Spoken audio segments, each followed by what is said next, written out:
Greetings, fellow gearheads. In this episode, we're going to install a 36-tooth sprocket and wheel hub adapter. Stay tuned.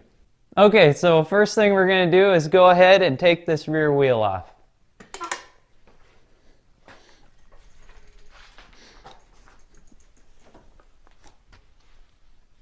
So all we have to do here is disconnect the brake like so. And now we'll just unbolt this wheel here.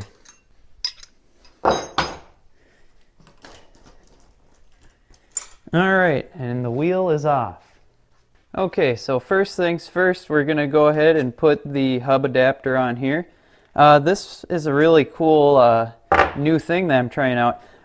So usually you get these, the sprockets that just wedge on to the spokes. What they can do is bend this side of the wheel and pull the spokes in closer so the rim gets kind of out of whack like that. So what's cool about this is it just sandwiches the actual wheel hub down there, so the pressure is divided evenly among both sides of the wheel. So hopefully we'll have a less slack in the chain, and it'll be overall tighter and less likely to fall off with this.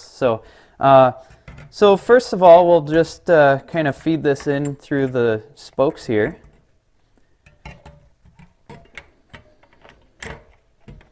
Okay, and now you just want to rotate it until you get to a point where all three holes are showing.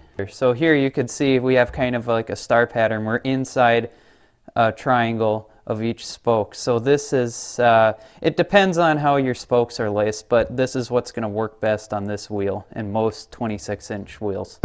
Alright, now we'll just go ahead and tighten up those bolts.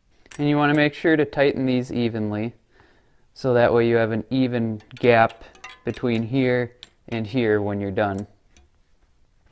Alright, so now that we got this hub tightened up and we have our depth set correctly for the sprocket to sit flush against the spokes, we're just going to go ahead and then bolt on the sprocket.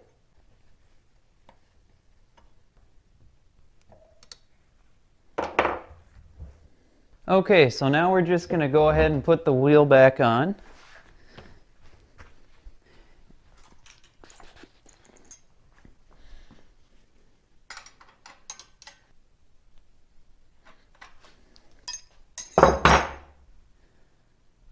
Alrighty, then we can put our brake back on too.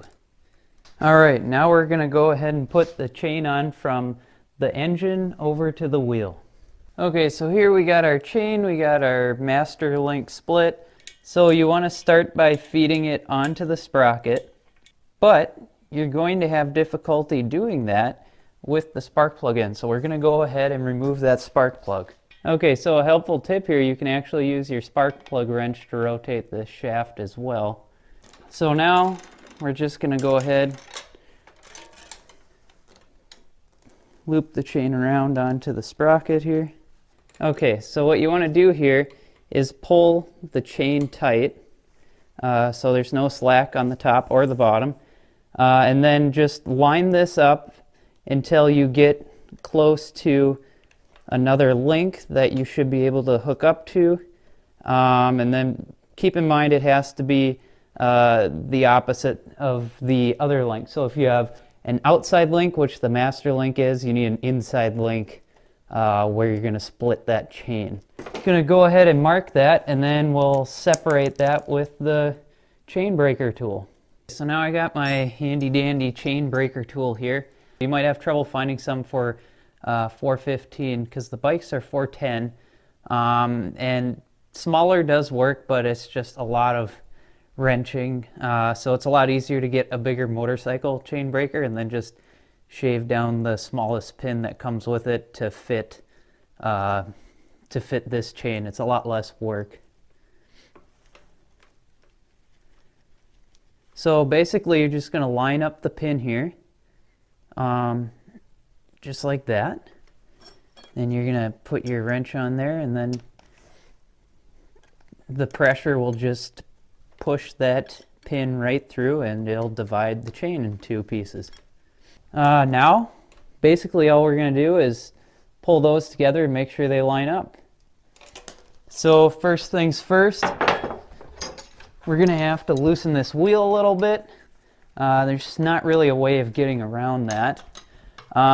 It's always best to get a chain with, or a bike with an automatic tensioner on the chain for the pedals, because that way you don't have to use the crappy manual tensioners on the motor chain.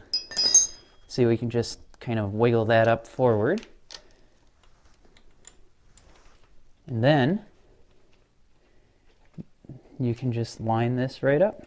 So now that we got that attached, we're just going to go ahead and put the master link back together.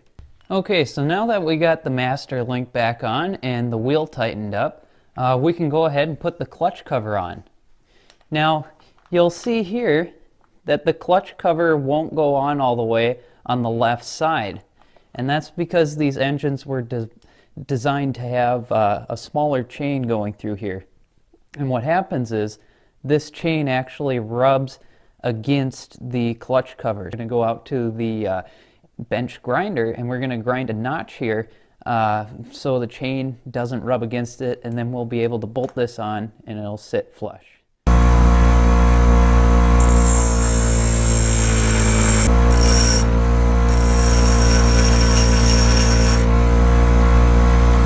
Okay, so now that we got our notch cut out, we can just go ahead and put this over here and you'll see that it sits perfectly flush now. So we're just going to go ahead and put the cover back on and get one step closer to riding.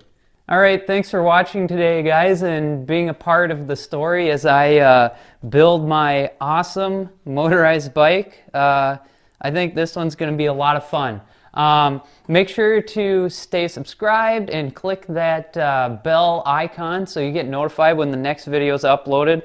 We still got a bunch more. There's still going to be a lot more things we're going to do to this bike. The story's not over. It's just getting great. So like I said, subscribe, hit the bell. See you guys later.